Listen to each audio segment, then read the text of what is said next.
მევსაუბრობ იმ დიპლომატიაზე, რომელიც თქვენი ქვეყნის განადგურებას მოუღებს ბოლოს, ბატონო პრეზიდენტო.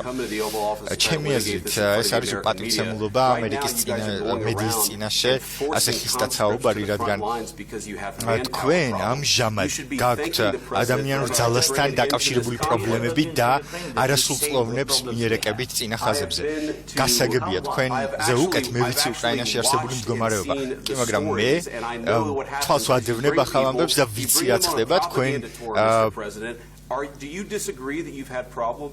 ვარს ამბობთ ამაზე, რომ ასე ვთქვათ, აწყდებით პრობლემას, რომ გაიწვიოთ ხალხი ჯარში. იმიტომ რომ თქვენ ახლა იმყოფებით ამერიკის შეერთებულ შტატებში, თეთრ სახლში და უტევთ იმ ადმინისტრაციას, რომელიც თქვენი ქვეყნის განადგურებისგან დაცვას ცდილობს. ომის დროს ყველა აწყდება პრობლემებს, თქვენც კი, მაგრამ თქვენ გაქვთ ძალიან დიდი ოკეანე შუაში და არაფრის გეშინიათ, მაგრამ მომავალში ეს სიტუაცია შეიძლება შეიცვალოს. რა თქმა უნდა, ღმერთმა დაალოცოს ამერიკა. არ გველაპარაკოთ იმაზე, ჩვენ რას ვგრძნობთ მომავალში. არ გეუბნებით ამას ნამდვილად. მე უბრალოდ ჩემს პოზიციას ვაჟღერებ.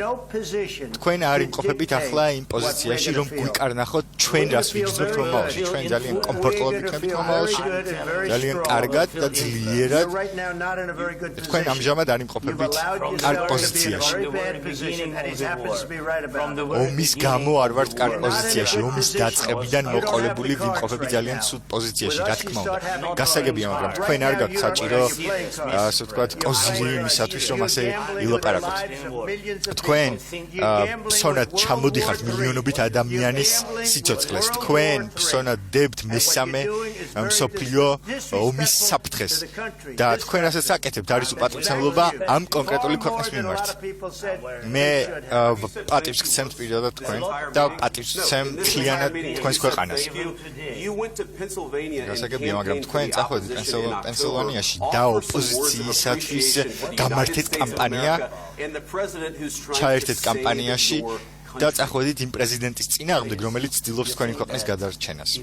თქვენ ფიქრობთ, რომ ხამაღლა ისაუბრებთ უკრაინის ომის შესახებ, ის არ საუბრობთ ხომ? თქვენი ქვეყანა არის ძალიან ცუდ სიტუაციაში. თუ შეიძლება დამასრულებინეთ, თქვენი ქვეყანა არის ძალიან ცუდ სიტუაციაში. მე ვიცი, თქვენ ვერ მოიგებთ ამ ომს. ბატონო პრეზიდენტო, ჩვენ ვრჩებით ჩვენს ქვეყანაში, ჩვენ ვიბრძვით. ომის დასაწყისიდან ჩვენ ვიყავით მარტო და მე ნამდვილად ვარ მადლიერი დახმარებისათვის.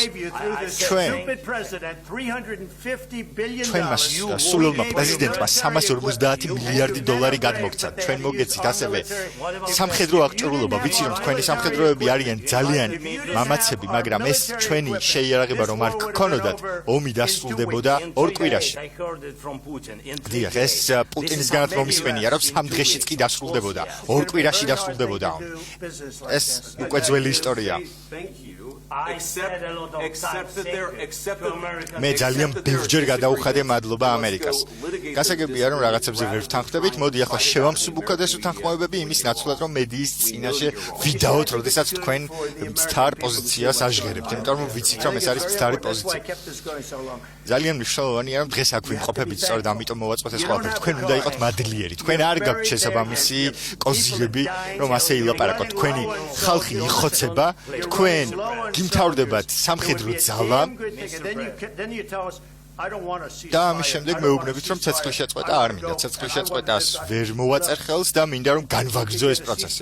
თუ ცეცხლის შეწყვეტის პროცესი თქვენი ჩართულობით მოხერხდება ახლა, ეს აუცილებლად უნდა გააკეთოთ. მე ვთქვი რომ მინდა ომის შეჩერება, მაგრამ ჭირდება გარანტიები.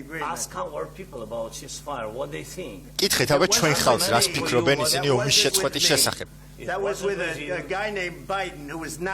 იყო ბაიდენის პოზიცია, რომელიც არც ისე ჭკვიანი იყო, რომ გაგრძელებულიყო ომი. გასაგებია, მაგრამ ჩვენ ახლა თქვენს პრეზიდენტობაზე ვსაუბრობთ. მე გადმოგეცი ჯაველინები, რათა გაგენადგურებინათ მტრის ტანკები. ობამამ გადმოგცათ არაფერი და ტრამპმა გადმოგცათ ჯაველინები. ეს ვიცით. ამიტომ მადლიერება უფრო მეტად უნდა გამოხატოთ ჩემ მიმართ, იმიტომ რომ ჩვენთან ერთად თქვენ გაქვთ შესაბამისი კოზირები, მაგრამ ჩვენ გარეშე არ გაქვთ ეს ძლიერი შლები. კი ბატონო, უბრალოდ ეს პოზიცია უნდა შეიცვალოს. I understand that it's a heated conversation right What are now, you but saying? what She's if asking, what if Russia breaks the ceasefire? რა მოხდება თუ კი what if რუსეთი anything? დაარღვევს What ცეცხლის if a შეწყვეტის bomb შეთანხმებას? drops on your head right მაშინ now? რა მოხდება თუ კი ბომბი What if they დაგვეცემა ამ წამს I don't know, თავში? they broke არ it with ვიცი. Biden because Biden ბაიდენთან didn't respect რატომ him. They didn't შეწყვიტეს, respect Obama. რატო დაარღვიეს They შეთანხმება ეს respect ვიცი, me. იმიტომ რომ მას პატივს არ სცემდნენ. Let me tell you, Putin ვიცი went რომ through a hell of a ობამას lot არ with სცემდნენ me. He პატივს, went through a მაგრამ მე phony მცემს witch hunt პატივს. where they ეს used ვიცი. him and Russia. Russia. You ever hear that რუსეთი deal? That was a ჩემმა phony. წინა მორბედებმა გამოიყენეს როგორც საფრთხობელა. Joe Biden scam. ეს იყო ჯო ბაიდენის სკამერული სქემა. დემოკრატიული პარტიის სკამერული სქემა. და საბოლოოდ მივიღეთ ომის შედეგად. ის დადანაშაულებული იყო ამ ყველაფერში. It came out of Hunter Biden's bedroom. ეს ყველაფერი წამოვიდა ბაიდენისგან. და ეს ყველაფერი იყო საშინელება. და შემდეგ ყველაფერი გაბრალდა რუსეთს. 51 აგენტს. ყველაფერი ეს იყო სკამერული სქემა, მაგრამ მას არ ქონდა არჩევანი. გასაგებია რომ პუტინმა დაარღვია ობამასთან, ბუშთან და ბაიდენთან შეთანხმებები, ვიცი რომ დაარღვია, ან შეიძლება არც დაურღვევია, არ ვიცი ზუსტად რა მოხდა, მაგრამ ჩემთან ვერ დაარღვევს შეთანხმებას. თუ ჩემთან უნდა შეთანხმება, მე ვიცი რომ ამ შეთანხმების მიღწევა შეგვიძლია.